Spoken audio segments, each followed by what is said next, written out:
রাত ৩টে। সচরাচর হসপিটালে এমন সময়টা একটু নির্জীব হয়ে থাকে, শুনশান নিস্তব্ধ হয়ে থাকে প্রায় সময়। রাতে গার্ডে থাকা মানুষগুলো টের পায় না কোনো কাকপক্ষীরও। কিন্তু আজ যে সময়টা একটু ভিন্ন।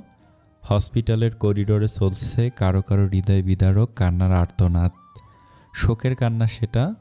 সোহানা মির্জার কাঁধে পড়ে সেই কখন থেকে কাঁদছে নিপা। মূলত এখন আর চিৎকার আসছে না, ভেতর ফেটে যাচ্ছে তার।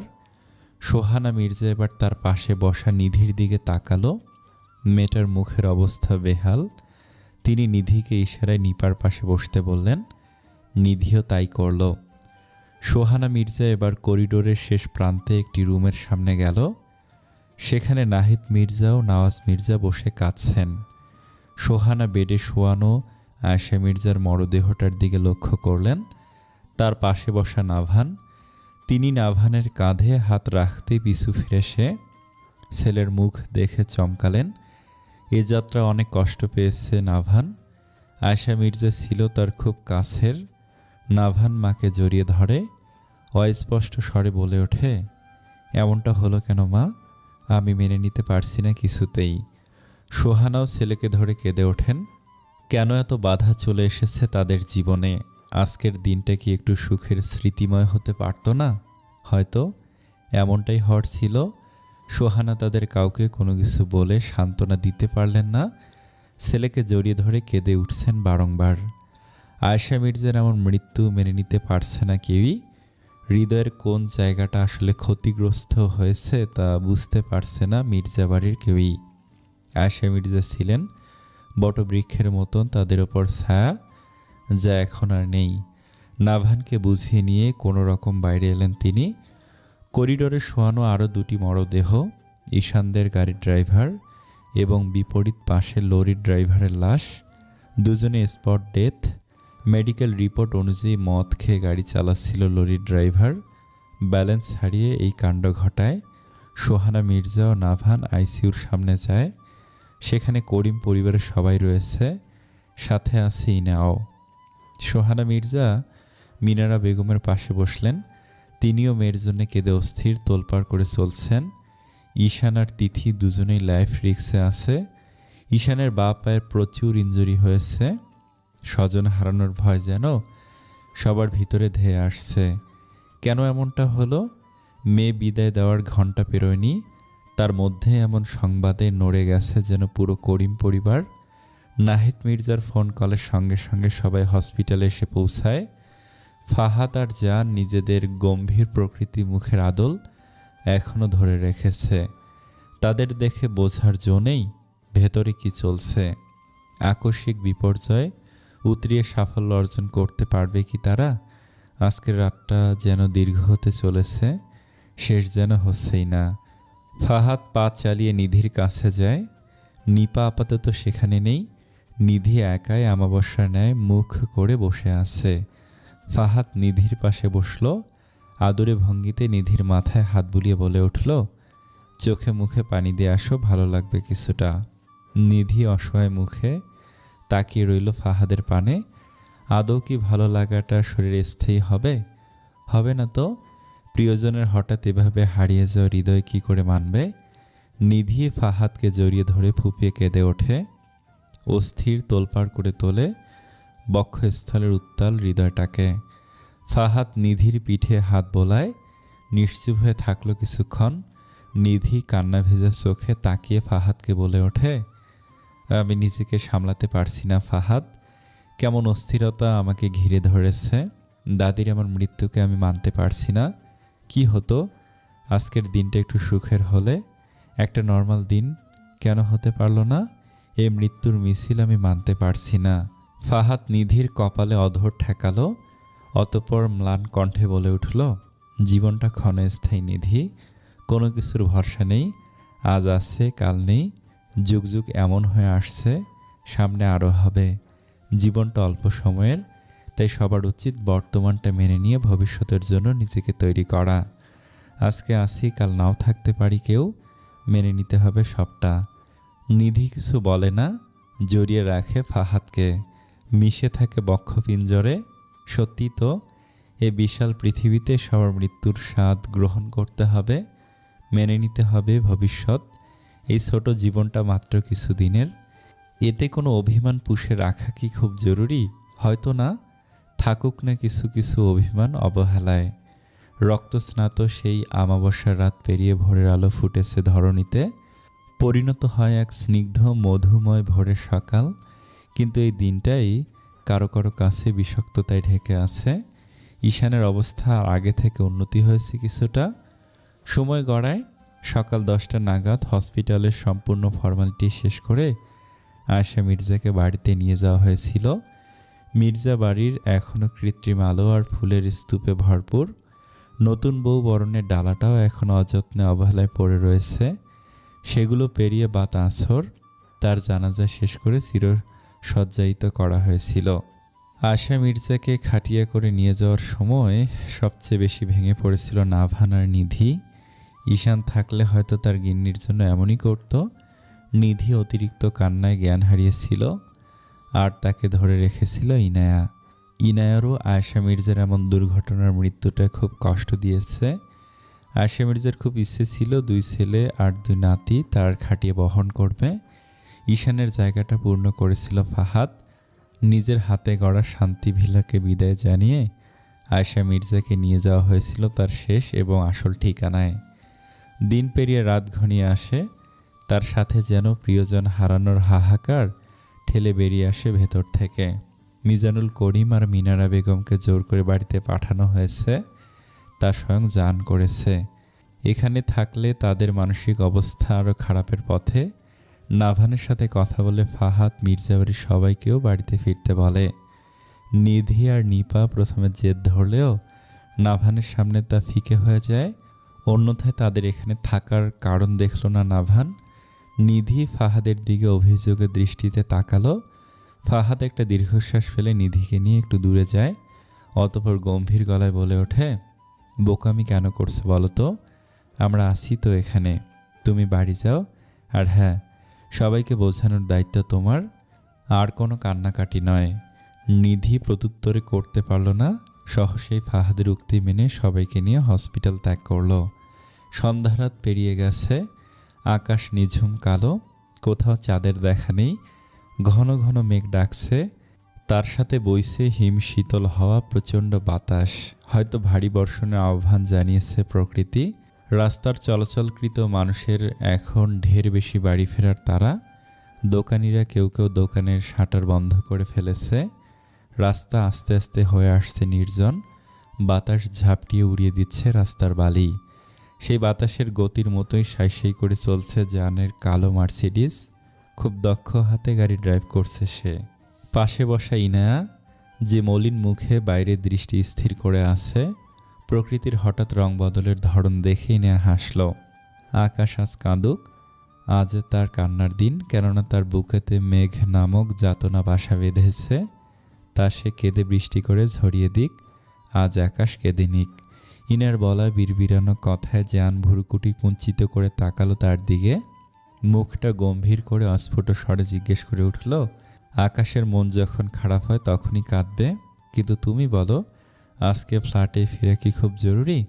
মার সাথে করিম ভিলায় থাকতে পারতে। আমার দিন ওই বিয়ে পর্যন্তই ছিল। জানের দিকে তাকিয়ে দ্বিধাহীনভাবে উত্তর দিল ইনায়া।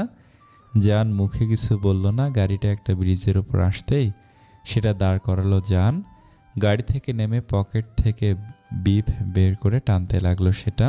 মুহূর্তে নাকে মুখে দিয়ে অনর্গল ধোঁয়া উড়িয়ে দিল সে। ইনায়া গাড়ি থেকে নেমে জানের পাশে এসে দাঁড়ালো। গুড়ি গুড়ি বৃষ্টি পড়ছে এখন। ইনায়া হাতের ওপর হাত ভাঁজ করে কিছুক্ষণ দেখল জানের কাণ্ড। অতঃপর মুখ বিকৃত করে বলে ওঠে, বাহ, খুব ভালো। এই, আপনি বলেছিলেন ধূমপান ছেড়ে দিয়েছেন। আপনাকে এখনই আধার রাতের কুখ্যাত সন্ত্রাসী মনে হচ্ছে। জান ইনায়ের দিকে ফিরে মুখের অবশিষ্ট ধোঁয়া ছাড়ল। অধর টিপে হেসে উঠে তৎক্ষণাৎ। ইনার পান পাতার মতো স্নিগ্ধ মুখ পানে একবার তাকিয়ে সামনে ফিরে ম্লান স্বরে বলে ওঠে, আজকাল ডেস্টিনি জিনিসটা আমায় খুব ভাবায়।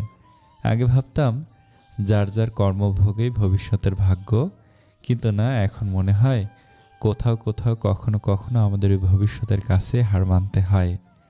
আপনার যা ভাবনায় ছিল তা মনে করে আমি হাসতাম, আর এখন যা মনে করেন তা প্রতিনিয়ত আমার ভাবনায় ঘুরপাক খায়। আসলেই কিছুতেই ডেস্টিনি, আর কিছুতে কর্মফলের হিসেব নিকেশ। জানের আদুরে নিমজ্জিত চোখ জোড়া অজস্র মায়া নিয়ে ইনায়ার পানে তাকে মৃদু হেসে বলে ওঠে, জানো কি, ভাগ্যে আমি তখনও বিশ্বাসী ছিলাম না যখন তুমি আমার দৃষ্টির অগোচরে ছিলে। যখন ধরা দিলে, কি জানি প্রথম দেখায় আমার হৃদয় নাড়াতে সক্ষম হয়েছিলে তুমি। অনাকাঙ্ক্ষিত দাবানলে জ্বলছিলাম আমি। ভাইয়ের অগণিত প্রেম আমাকে ভাবাতো কি করে কোনো হৃদহরিণী কোনো গম্ভীর হৃদয়কে নাড়াতে পারে। কিন্তু দেখো না, আমি নিজেই কখন আস্তে আস্তে তোমার বাধায় পা দিয়েছি আমি নিজেই জানি না। ইনার চোখ জোড়া শীতল হয়। আজকে জানকে খোলা বইয়ের মতন লাগছে, যেন নিমিষেই পড়ে ফেলতে পারবে সে। আসলেই কি তাই? জানকে পড়ে নেওয়া এতটা সোজা কি? ইনায়া মসৃণ হাসল। কি ব্যাপার, আজ আপনি এত মেয়েদের মতো বেশি ভাবছেন কেন? তার মানে তুমি স্বীকার করছো মেয়েরা বেশি বোঝে সব সময়? দুজনেই হেসে উঠল। ইনা মৃদু স্বরে বলে ওঠে, তারা আবেগপ্রবণ হয়ে যায় বেশি, ভেতরের যা আসে তাই নিংড়ে দেয়। কিন্তু পুরুষ তো কঠিন পাথর, তাদের হৃদয়ের কথা ধরতে পারে কে? বিশেষ করে আপনি কিন্তু আজ একটু বেশি এই বিষয়ে এলোমেলো হয়ে আছেন। কেন জানতে পারি? জান দীর্ঘশ্বাস ফেলে বিড়বিড় করে বলে, হারানোর ভয়। সেটাই আজ মনে জেগে বসে আছে। টেরিসে আমাদের সুন্দর সময়টা, যেখানে বসে দুজন নবদম্পতির সুখের যাত্রা দেখলাম, সেখানে বসা থাকতেই তাদের যাত্রার ইতির বাতাস শুনতে পেলাম। এর মানে কি হরিণী? কখন কি হয় কিছুই তো আমাদের হাতে নেই। জীবন নামের এই ট্র্যাজেডিতে আমরা কে কোথায় কিছু জানা নেই। জান থেমে আবার বলে উঠল, তিথি আমাদের দুই ভাইয়ের খুব আদরের বোন, ওর সুখের জন্য সব কিছু করতে পারি আমরা। দেখো না, এই পরিস্থিতিতে এখনো পাথর বনে আছি, মুখ ফুটে কিছু বলতেও পারছি না। আজ যদি ভাগ্য হয় সব কিছু, তবে কিছু বলতে পারবো না। ইনা জানকে অন্যথায় তাগিদ দিল, চলুন যান, গুড়ি গুড়ি বৃষ্টিতে ভিজে আসছি প্রায়, আমাকে নামিয়ে দিয়ে ফিরতে হবে তো নাকি? কথাটা বলে ইনা গাড়ির দিকে অগ্রসর হতেই জান পিছু হতে তার হাত টেনে ধরে। ইনা পিছু ফিরে তাকালো, থমকালো দৃষ্টি। ইনা জিজ্ঞাসা দৃষ্টিতে তাকিয়ে থাকে জানের পানে। যদি ভাগ্যে না থাকে, তাহলে কি আমার শূন্য খাতা পূর্ণ হবে না কোনো দিন? এই মরিচিকার পৃথিবীতে কিছুই আমাদের হাতে নেই, শুধু চোখ রাখবো ভাগ্য নামের শেষ আশার দিকে। ধীরে ধীরে গাড়ি আবার এগিয়ে চলছে। দুজনের কোনো কথা হলো না। আর এবার গন্তব্যে পৌঁছে ইনা জানকে বিদায় জানিয়ে ইনা বাড়িতে ঢুকে গেল। সানিয়া আর রায়া সেই কখন থেকে তার অপেক্ষায়। ইনায়া ফ্রেশ হয়ে বারান্দায় গিয়ে দাঁড়ায়। নিচে তাকাতে অবাক হয়ে গেল। জান এখনও দাঁড়িয়ে। ইশারা জানকে যেতে বলে এক্ষুনি। বৃষ্টির তেজ বেড়ে গেছে। ইনা মেসেজে খুদে বার্তা দিল জানকে, ইনশাল্লাহ কালকে দেখা হচ্ছে। নভেম্বরের শেষ দিকের সময় হেমন্তকালকে বিদায় জানিয়ে বাংলা বর্ষপঞ্জিকায় যুক্ত হয়েছে শীতকালের পৌষ মাস। কনকনে ঠান্ডা কুয়াশার চাদরে মোড়ানো আজকের সকাল পুরোটা শহর জুড়ে। অবশ্য তা ঠাওর করতে পারবে না মফস্বল শহরের বাসকৃত লোকজন। একতলা দোতলা একসাথে হাড্ডাহাড্ডিভাবে দাঁড়িয়ে থাকা বিল্ডিংয়ের মানুষগুলো প্রকৃত শীতের আমেজ খুব কম পায়। বড় বড় দাঁড় করানো সে অট্টালিকাগুলো শুষে নেয় যেন শীত শীত আমেজ। তার সাথে এই আলসে শহরে বাঙালি শীত মানে মাঘের শেষ 15 দিনকে উপলব্ধি করে শুধু, কারণ আজ তাদের জীবন 4 দেয়ালের রুম আর ফোন ইন্টারনেট, এতেই বিশ্বজয় করে নেয় তারা। সকাল 8টা, কমফোর্টের নিচে আরামদায়ক উষ্ণতা অনুভবের তীব্রতায় আষ্টেপৃষ্ঠে জড়িয়ে দুজন দম্পতি গভীর নিদ্রায় তারা। তাদের এই আরামদায়ক মোমেন্ট নষ্ট করে বেজে উঠল অ্যালার্ম ঘড়ি। তন্দ্রাচ্ছন্ন হলো কিছুটা দুজনের। ভুরুজোড়া কুঞ্চিত হয়। পিলপিল করে চোখ খোলে নিধি।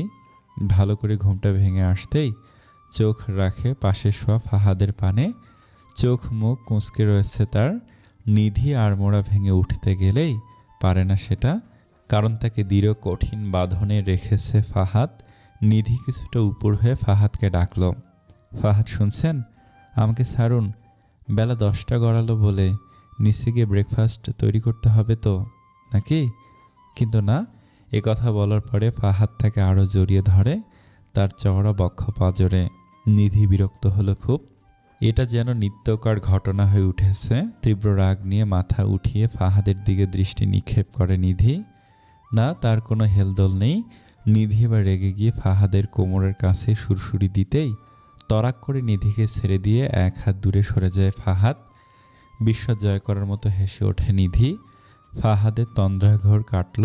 ভালো করে বিষয়টা বুঝে উঠতে একটু সময় লাগলেও পরে ফাহাদ ক্ষেপে ফুঁসে ওঠে। আচমকা নিধির হাত টেনে তার নিচে ফেলে গলায় মুখ গুজে শুয়ে পড়ে ফাহাদ। নিধি যেন এবার মহা বিপদে পড়েছে। খ্যাপাসার খেপেছে। নিধি এবার ফাহাদের কাঁধ ঝাঁকাতেই মুখ তুলল সে। নট ফেয়ার বউ, তোমার এই কাজটা যে আমার পছন্দ নয় জানো না? তো কি করব বলেন? গত 3 বছরও তো আপনি শোধরাচ্ছেন না। সকাল সকাল আমাকে যন্ত্রণা না দিলে হয় না। আমাকে ছাড়ুন, ব্রেকফাস্ট তৈরি করতে হবে। নিধি চিরবির করে কথাগুলো খেই ফোটানোর মতো বলে ওঠে। ফাহাদ নাক ফোলায়, মুখটা গম্ভীর করে তৎক্ষণাৎ। তাই করিমভিলে স্টাফের অভাব নেই বউ? তারা নিশ্চয়ই বসে থাকবে না। আর রইল যন্ত্রণার কথা, সারা রাত তুমি আমাকে যে ধরনের প্যারা দাও, এটা ধরলে সকাল তো কিছুই না। কথাটা বলে অষ্টদয় নির্বিঘ্নে এগিয়ে দেখালো ফাহাদ। সূক্ষ্ম খোঁচাটা কোন দিক দিয়ে দিয়েছে তা মস্তিষ্কে ফুটে উঠল তড়াক করে। লজ্জায় মুখ লাল হলো নিধির, তবুও দমল না সে। সত্যি, আপনি প্রতিদিন আমাকে 9টা পর্যন্ত আপনার কাছে জোর জবরদস্তি করে ধরে রাখেন। আমি ফ্রেশ হয়ে নিচে নামতে নামতে আপনি এসে হাজির হন, আর বাবার সাথে ঝগড়া করতে করতে না খেয়ে অফিসে যান। আর তার কারণ হলো আপনি আমার হাতের খাবার ছাড়া আজকাল শেফদের বানানো কিছুই খান না। আমি যেহেতু লেট করে উঠি, আপনি ব্রেকফাস্ট করেন না। আর আপনি যাওয়ার পরে মায়ের মুখে আমার এইসব বাণী শুনতে শুনতে দুপুর গড়ায়। 3 বছর ধরে এটাই হয়ে আসছে। একদমে কথাগুলো বলে থামে নিধি। বড় নিঃশ্বাস ফেলে সে। ফাহাদ তার কথার বিপরীতে টান টান হয়ে বলে ওঠে, তা তো বলবেই। স্বামীর জন্য সামান্য নাস্তাটা সময় সাপেক্ষে রেডি করতে পারো না তুমি? কথা তো শুনতেই হবে। নিধি যেন কপাল চাপড়ায়। কই যাবে সে? এ লোক ধরিবাস একটা, নিজেই তো তাকে সুযোগ দেয় না, আবার নাস্তার টেবিলে ঠিক অভিযোগ তুলে দেয় নির্বিঘ্নে। তাহলে এখন আমাকে ছাড়ুন, আপনার সেবা করতে হবে যে, অফিসে যেতে হবে আপনার, না হলে ফের বাবার সাথে ঝগড়া করতে হবে। মন চাইছে না, আর একটু থাকো প্লিজ। কথাটা বলে নিধির গলায় ফের মুখ গুজে শুয়ে পড়ল ফাহাদ। নিধি দীর্ঘশ্বাস ফেলে, বলে কোনো কাজ হবে না আর। পেরিয়েছে প্রায় 3 বছর। একই স্বভাব ফাহাদের। এই লোকটাকে কোনো কথাই শোনাতে পারে না সে। নিধি ফাহাদের নিকট থেকে চোখ সরিয়ে স্থির করে কুয়াশায় নির্বিচ্ছিন্ন সকালের একটুখানি একফালি রোদের দিকে, যা উইন্ডোর কাঁচ ভেদ করে আছড়ে পড়েছে ফাহাদ নিধির সুখের ঘরে। নিধি ফাহাদের মাথায় হাত বোলায়। এই লোকটা তার অন্ধকার জীবনের একফালি চাঁদের আলো। সে জীবনে না আসলে হয়তো পুরো জীবন অন্ধকারে নিমজ্জিত থাকত। তার জীবনের সবচেয়ে বড় উপহার হলো ফাহাদ। অটোয়া শহরে শীতের আবির্ভাব হয়েছে কয়েকদিন যাবত। গা হিম করা ঠান্ডা বাতাস এতদিন থাকলেও আজ যুক্ত হয়েছে তুষারপাত। সাদা সাদা পেজো তুলোর মতো কচি কচি বরফগুলো আশ্রয় পড়ছে ঘরবাড়ি বিস্তর প্রান্তর জুড়ে। মুক্ত ঝড়ের মতো শুভ্র সাদা তুষার কণাগুলো ঠাঁই নিচ্ছে ঘর জমিনে। সকাল থেকেই নিজেদের অপরূপ চিত্র দেখিয়ে চলছে শহর জুড়ে। বছরের প্রথম স্নোফল সবাই উৎসাহের সহিত উপভোগ করছে যেন। হাইওয়ে রাস্তায় 2-1টা গাড়ি এখনও চলমান, এর মধ্যে একটা কালো BMW। এই নিষিদ্ধ তুষারপাত কম হয় এখনও এগিয়ে যাচ্ছে নিজের গতিপথ অনুসরণ করে। রাস্তায় তুষারের মিছিল বাড়ছে তড়িৎ গতিতে। এর মধ্যেই নিজের কাঙ্ক্ষিত জায়গায় এসে থামে BMWটি। এরই মাঝে পুঙ্খানুপুঙ্খভাবে সেখানে থামে আরও একটি গাড়ি। এর থেকে বেরিয়ে আসে ওভার লং কোট এবং গলায় মাফলার ও মাথায় টুপি পরিহিত লিও। ধীরে ধীরে এগিয়ে গেল সে গাড়িটির দিকে। গাড়ির কাঁচ ভেদ করে সামনের মালিককে দেখে হেসে উঠল লিও। বছরের প্রথম স্নোফলের উৎসবে তোমাকে স্বাগতম NSM, বাট তুমি গাড়ি থেকে নামছো না কেন? বাই দ্য ওয়ে, তুমি কি চাইছো আমি তোমাকে ফুল দিয়ে বরণ করে ভিতরে নিয়ে যাব? তাহলে সরি, আমি তা অ্যারেঞ্জমেন্ট করতে পারিনি। আমার কাছে এখন এসবের সময় নেই। ভেতরের মানুষটা ক্রূর হাসল। সাইড থেকে কোটটা গায়ে জড়িয়ে গাড়ি থেকে নেমে আসে সে। অতঃপর গম্ভীর দৃষ্টিপাত করে সামনে দাঁড়ানো লিওর দিকে। অতঃপর মুখ বাঁকিয়ে গমগমে আওয়াজে বলে, এমন নমনীয়তা সঞ্চালিত শুধু আমার ওয়াইফ জিসা পর্যন্ত রাখো লিও। আমাকে এসব দেখিও না, ফের লোকে আমাদেরকে উপাধি দিয়ে দিবে নির্ঘাত। লিও হাসলো চোখ বন্ধ করে। মজা নিয়ে বলে উঠল, সো হোয়াট? লোকে করুক এসব মজা, আমরা কেন তা কান দেব এইসবে? একটু তো নমনীয়তা ভাব দেখাতেই পারি, because I am your business partner. কথাটা বলে কিছুক্ষণ পরে চোখ মেলে সামনে কাউকে পায় না লিও। ফুস করে দীর্ঘশ্বাস ফেলে যেতে যেতে বলে ওঠে, ও কেমন না ভান, রাগ করলে নাকি? আমি তো মজা করছিলাম। অটোয়া শহরের বেশ নামি দামি business, classic blue ferry hotel and restaurant এটা। অত্যাধুনিক প্রযুক্তির ব্যবহারে এই রেস্তোরাঁটির কারুকাজ। এখানে বেশিরভাগ বিজনেসম্যানদের মিটিং করার ফেভারিট জোন। নাভান আর লিও ভিতরে গিয়ে তাদের বাকি ক্লায়েন্টদের সাথে মিটিংয়ে ব্যস্ত হয়ে পড়ে।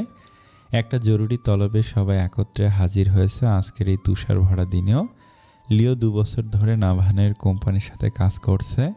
অতি গুরুত্বপূর্ণ মিটিং সেটা। সময় গড়ায় মধ্যাহ্ন দুপুরে। মিটিং শেষে গম্ভীর মুখে বসে আছে নাভান, সাফরান আর লিও। অত্যাধিক গম্ভীর হয়ে আছে তিনজনেরই মুখ। খানিকটা সময় পার হতেই নাভান বিড়বিড় করে রেগে বলে ওঠে, কতটা গুরুত্বপূর্ণ ডিল ছিল সেটা? ডিল সাকসেসফুলি পার করার পরেও ক্যান্সেল করতে পারে কি করে? লিও আর সাফরান একে অপরের দিকে তাকালো। তপ্ত মুখের নাভানকে নেভানোর ব্যবস্থা তাদের নেই। সাফরান বিরস গলায় বলে উঠল, অদিতি, ও আমাদের থেকে ভালো অ্যামাউন্ট অফার করেছে তাদের। নাভানের চোখ সচল হলো। লস, সব জায়গায় লস দিয়ে রেখেছে এই মেয়ে। মস্তিষ্কের স্নায়ুকোষগুলো জলজল করে উঠে গেল তৎক্ষণাৎ। নাভানের ভয়ঙ্কর ভাবগম্ভীর্যের সঙ্গে পাল্লা দিতে চাইল না সাফরান। কফির কথা বলে তড়িঘড়ি করে উঠে চলে যায় সে। নাভান গম্ভীর মুখে বলে, আর কত ওকে চান্স দেব লিও? সেই থেকে আমাদের পেছনে পড়ে আছে ওই বীজটা। তুমি জানো না নাভান, ওর হাত কত বড়? বড় বড় আন্ডারগ্রাউন্ড মাফিয়াদের হাতে নিয়ে চলে, বিকজ তাদের বেবি গার্ল বলে কথা। ও আর কত নিচে নামতে পারবে লিও? আর কত? লিও কতক্ষণ ব্যাপী হতে নিশ্চুপ থেকে আচমকা বলে উঠল, লাস্ট মান্থ ওর সাথে হঠাৎ করে দেখা হয়েছিল। তোমার কথা জিজ্ঞেস করে বলে উঠেছিল বাংলাদেশের সাথে তার ঢের হিসেব নিকেশ বাকি আছে, সেসব কমপ্লিট না করে তোমাকে মুখ দেখাবে না। নাভান দাঁতের ফাঁকে গর্জন তুলে ফিসফিস করে বলে ওঠে, রিডিকিউলাস, ওর মতো মেয়েকে আমি মৃত্যুর আগে দেখতে চাই না। নাভান দীর্ঘশ্বাস ছাড়ল, চোখ রাখল বাইরের কাঁচ ভেদ করে শুভ্র নির্মল সাদা তুষার কুঁচির দিকে। হতাশায় ভেতরটা হাহাকার দিয়ে উঠল তার। অদিতির সাথে বাংলাদেশেই তার শেষ দেখা হয়েছিল গত 3 বছরের, আর তাদের দেখা হয়নি। অদিতি আড়ালে থেকে তার ওপর নজর রাখছে যেন প্রতিনিয়ত, কারণ এখন তার শত্রুর নজর অন্যদিকে। আচমকা ইনার চেহারাটা চোখের দৃশ্যপটে ভেসে উঠল যেন। হৃদগহীনের কোণে আলোড়ন তৈরি করে মুহূর্তেই। সদা বিরাজমান প্রশ্ন মনের কোণে ঘণ্টা বাজিয়ে তুলে নির্বিঘ্নে, ইনা ভালো আছে তো? অপরপক্ষের সত্তা কুটিল হেসে বলে ওঠে, সে তো আছেই বেশ, কারণ তাকে ভালো রাখার মানুষটাই এমন। নাভানের হতাশা ব্যক্ত করা মুখটা দেখে লিও ভাবল, কিছু কিছু মানুষের জীবনে সুযোগ একবারই আসে, তা হাতছাড়া করলে আর পাওয়া যায় না সেই সুযোগ। লিও দীর্ঘশ্বাস ফেলে নাভানের দৃষ্টিতে চোখ রাখে। অনেক অস্থিরতা মনস্তাপ জুড়িয়ে আছে সেটাতে। হয়তো ইনার কথা মনে পড়েছে, এমনটা প্রায় হয়ে আসছে। আচমকা নাভান জিজ্ঞেস করে উঠল, জিসা কেমন আছে? চেক আপ করা হচ্ছে তো ঠিক মতো? এই তো ভালোই আছে, শুধু নতুন জনের আগমনের অপেক্ষায়। ব্যস্ত রাস্তা, ব্যস্ত মানুষজন আর ব্যস্ত শহর। জীবিকা নির্বাহের আপ্রাণ চেষ্টায় ব্যস্ত জনগণ। নিজেদের মতো চলে ফিরছে তারা। এ শহরের প্রতিটি সাধারণ মানুষ বেঁচে থাকার তাগিদে প্রতিটি দিন নিজেদের একই পদ্ধতিতে জীবনকে নিয়ে চলছেন। যার যার মতোই ছুটছেন দুরন্তপনার সহিত। দুপুরের সময় কোচিং সেন্টারের বাইরে কারোর জন্য অপেক্ষাকৃত ইনায়া। শরীরে সি গ্রিন কালারের একটা সালোয়ার স্যুট, দুধে আলতা গায়ের রংটা যেন বেশ মানিয়েছে। ভ্রুকুটি কুঞ্চিত করে কিছুক্ষণ তাকিয়ে থাকলো সামনে। পাশে বিশাল বড় সাইনবোর্ড, প্রজ্ঞা কোচিং সেন্টার। পাশ কেটে কত স্টুডেন্ট সালাম জানিয়ে বিদায় নিচ্ছে। ইনার সেদিকে খেয়াল নেই। বিরক্ত হয়ে কিছুক্ষণ ওয়েট করলো রিক্সার জন্য, কিন্তু আশ্চর্য, এতক্ষণ সে রিক্সায় ফিরিয়ে দিল, এখন আর কোনো রিক্সাই পাচ্ছে না। আজ প্রচুর রাগ হলো ইনার। পাশে হন্তদন্ত হয়ে ছুটে আসলো রায়া। তারপর ইনার গম্ভীর মুখের দিকে চেয়ে বলে ওঠে, ফাইনালি কোচিং থেকে 1 সপ্তাহের ব্রেক নিতে পারবো। আমি খুব এক্সাইটেড। আর তুই মুখটাকে এমন ভোঁতা করে কেন রাখছিস? ইনা উত্তর দিল না, মনটা খারাপ করে সামনে তাকিয়ে। রায়া হয়তো বুঝলো, মুখ বাঁকিয়ে ফোন বের করে ইনার দিকে এগিয়ে দেয়। তোমার নেতা সম্মেলনে, এখানে মুখ ভার করে রাখলে কি হবে? ইনা এবার কথা ঘুরালো, সানিয়ার বেবিকে দেখতে যাবি? আজ না, কালকে চল। ইনায়া সম্মতি জানালো। তারপর দুজনে একটা রিকশায় করে চলে যায়। যাত্রা পথে ইনায়া একটা জায়গায় নেমে পড়ে। রায়া হাসলো, কিছু কথা বলে সে একই ফ্ল্যাটের দিকে গেল। সানিয়ার বিয়ে হয়েছে 2 বছর। সে এখন এক বাচ্চার মা। ইনায়া আর রায়া এখন অন্য জায়গায় একসাথে থাকে। দেখতে দেখতে তাদের কোচিং সেন্টারটা অনেক বড় করেছে তারা। ইনা অনার্স শেষ করেছে। ছোট বড় বাচ্চাদের সাথে তাদের সময় ভালোই কাটে। রায়াও সে মোটামুটি খুব ভালো বন্ধু হয়ে গেছে এতদিনে। এই শহরে মাথা উঁচু করে দাঁড়াবার শক্তি এখন ইনার বেশ আছে। শীতের দিন হলেও দুপুরের খুব প্রখর রোদে হেঁটে ইনার অবস্থা নাজেহাল। ইনা সাইড ব্যাগ থেকে রুমাল বের করে মুখটা মুছে নিল। রাস্তার পাশে বিশাল বড় মাঠ, প্রচুর সংখ্যক লোকজনের ভিড় সেখানে। মাইকে তীব্র কণ্ঠের ভাষণ। রাস্তায় পার্ক করা অনেকগুলো গাড়ি। মাঝখানের কালো গাড়িটা দেখে তৎক্ষণাৎ মুখ বাঁকালো সে। মাঠের চারিদিকে বড় দেয়াল টানা, অপর পাশে বসার জায়গা আছে সেখানে। ইনা দোকান থেকে কোমল পানীয় কিনে খেতে শুরু করলো। দোকানি হয়তো এমন দিনে এইসব কেনায় তাকে পাগল বলে আখ্যায়িত করেছে মনে মনে। তাতে ইনা আর কি। সাময়িক কোলাহলের পরে কানে বেজে ওঠে সেই চিরাচরিত কণ্ঠস্বর। ইনা থমকালো কিছুক্ষণ, মুগ্ধ হয়ে শুনল তার পৌরসভার বর্তমান মেয়রের বলা কথাগুলো। মাদকাসক্ত হয়ে তার কথাগুলো যেন সর্বদাই ইনার নিকট ঠেকে। এ এক কঠিন রোগের রোগীতে আক্রান্ত হয়ে যাচ্ছে দিনকে দিন, যা থেকে সে চাইলেও বের হতে পারবে না। কই, আগে তো এমন লাগতো না। ভালো লাগাটা প্রখর বিদ্রুপান্তক হয়ে আছে আজকাল। ইনা মৃদু হেসে ওঠে আনমনে। অতঃপর বিড়বিড় করে বলে ওঠে, সে কি জানে হয়েছি দগ্ধ তার প্রেম দহনে। ইনা হাসি আরও প্রসারিত হয়। আজকাল জীবনটা বড্ড ভালো লাগে তার কাছে। আগে তো এমন ছিল না। আচমকা ইনার মুখে আধার নেমে আসে। এই ভালো লাগাগুলো যে তার ভাবতেও মানা। মনের ভিতর বড্ড ভয় জেঁকে বসে। কারণ প্রথমেই হারিয়ে মুখ থুবড়ে মাটিতে পড়েছিল সে। এখন হারাবার ভয়ে তটস্থ ভঙ্গিতে 4 বছর পূর্বের স্মৃতি হানা দেয় তার মস্তিষ্কে। গাড়ি সাইরেন বেজে ওঠায় ধ্যান ভেঙে যায় ইনায়ার। সাই করে চলে যাচ্ছে পার্কিং করা একের পর এক গাড়িগুলো। ইনায়ার চোখ থাকে নতুন মার্সিডিস গাড়িটির দিকে। তার কালো কাঁচ ভেদ করে কাউকে খোঁজার প্রয়াস চালায়, কিন্তু হয়ে ওঠে না আর। লোকটা কি চলে গেল? সময় গড়ালো আসরের দিকে। আস্তে আস্তে ভরাট সমাগম শূন্য হয়ে যায়। ইনা মলিন মুখে অন্যদিকে তাকিয়ে উঠে যাওয়ার জন্য উদ্যোগ নিতেই পাশ থেকে একটা কর্কশ গলার ধমক শুনতে পায় সে। যাচ্ছ কেন? আর কিছুক্ষণ থাকো, সন্ধ্যার পরে একেবারে চলে যেও। ইনা এবার ভীতু চোখে পাশে তাকায়। কালো পাঞ্জাবি পরা, মুখে মাস্ক লাগানো জানকে দেখে চমকালো না একটুও। চোখ দুটি সচল হলো তার। রাগের বহিঃপ্রকাশ ঘটল মুখমণ্ডলে। জান ধীর গতিতে ইনার সামনে দাঁড়িয়ে লো ভয়েসে বলে ওঠে, আমার বোকা হরিণী, এত কেন যাতনা দাও আমাকে? আর আপনি যে আমাকে জ্বালিয়ে দিচ্ছেন তার বেলায় কি? জান হাসল। বুঝলো ইনার রাগ হয়েছে বেশ। এদিকটায় আপাতত শুনশান হয়ে আছে। জান আচমকা জড়িয়ে ধরে ইনায়াকে। ইনায়া কিছুটা চমকে ওঠে। সে স্থির হয়ে দাঁড়িয়ে থেকে অভিযোগের স্বরে বলে ওঠে, গত 1 সপ্তাহে ফোন ব্যতীত সামনাসামনি আমাদের কোনো কথা হয়েছে জান? গতকালকেই তো বললেন আজকে পুরো বিকালটা আমার জন্য বুকিং করেছেন, আর রাত পেরোতেই ভুলে গেছেন। জান দীর্ঘশ্বাস ফেলে বলতে শুরু করলো, আচমকা হয়ে গেছে আজকে সম্মেলন।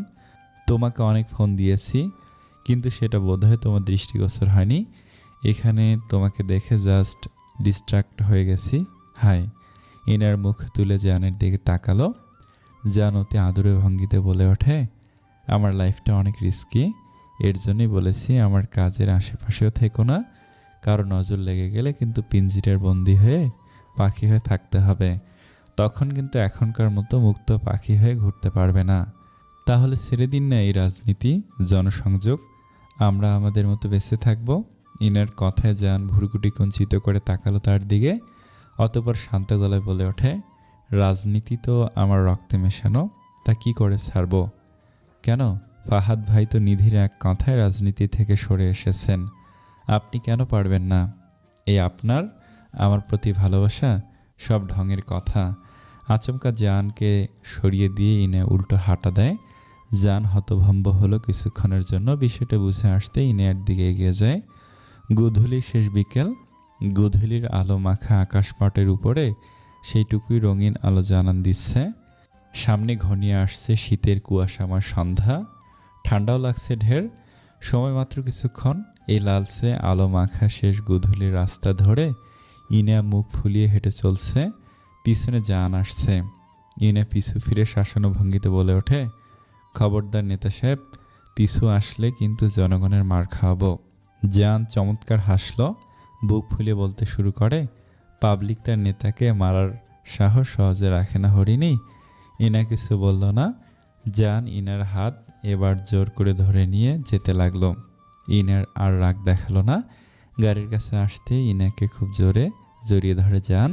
নিজের বক্ষ পিঞ্জরে ইনাকে চেপে ধরে ফিসফিস করে বলে ওঠে, আমার ভালোবাসার পরিমাণ যে কতটুকু তা তুমি মাপকাঠি দিয়ে পরিমাপ করতে পারবে না হরিণী।